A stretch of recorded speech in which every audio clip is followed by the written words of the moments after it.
பிரதமர் நரேந்திர மோடி மேற்கொண்ட யுஏஇ பயணம் மிக குறுகிய நேரமாக இருந்தாலும் அதன் தாக்கம் இந்தியாவுக்கு மிக பெரிய பலன்களை கொண்டுவரும் வகையில் அமைந்துள்ளதாக அரசியல் மற்றும் பொருளாதார வட்டாரங்கள் கூறுகின்றன.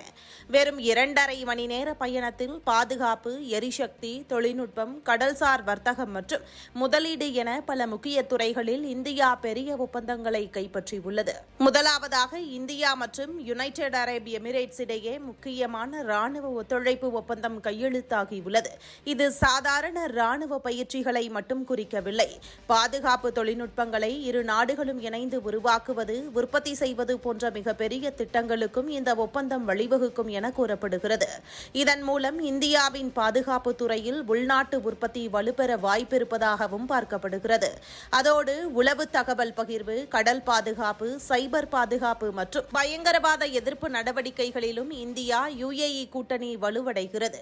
குறிப்பாக இந்தியாவின் கடல் எல்லை பாதுகாப்பு மற்றும் மேற்காசிய நாடுகளுடன் பாதுகாப்பு இணைப்பு அதிகரிப்பது முக்கிய முன்னேற்றமாக கருதப்படுகிறது. எரிசக்தி துறையிலும் இந்தியாவுக்கு பெரிய சாதனை கிடைத்துள்ளது. அபுதாபி நேஷனல் ஆயில் கம்பெனி இந்தியாவில் வைத்திருக்கும் கச்சா எண்ணெய் சேமிப்பு 3 கோடி பீப்பாய்களாக உயர்த்த ஒப்பந்தம் கையெழுத்தாகியுள்ளது. மத்திய அரசின் ISPRL நிறுவனம் இதை நிர்வகிக்கும் நிலையில் அதற்கான கட்டணத்தை அபுதாபி நிறுவனம் செலுத்துகிறது.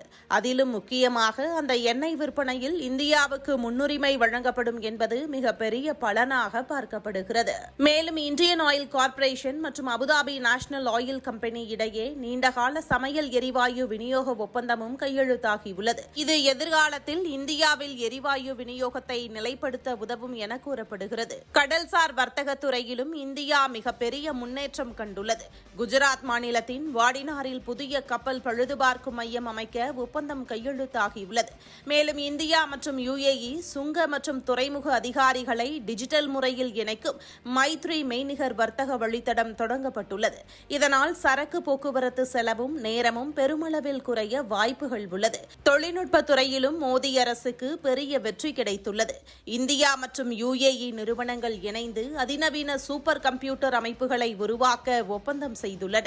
இது செயற்கை நுண்ணறிவு துறையில் இந்தியாவை மேலும் முன்னேற்றும் முயற்சியாக பார்க்கப்படுகிறது.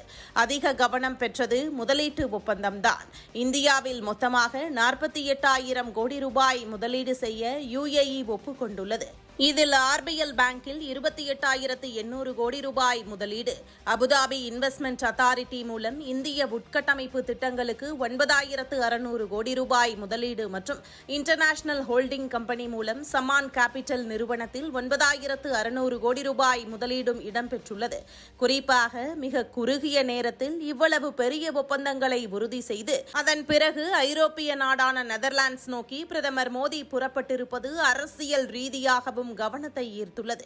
குறுகிய பயணம், ஆனால் இந்தியாவுக்கு மிகப்பெரிய லாபம் என்ற கருத்து தற்போது பரவலாக பேசப்படுகிறது.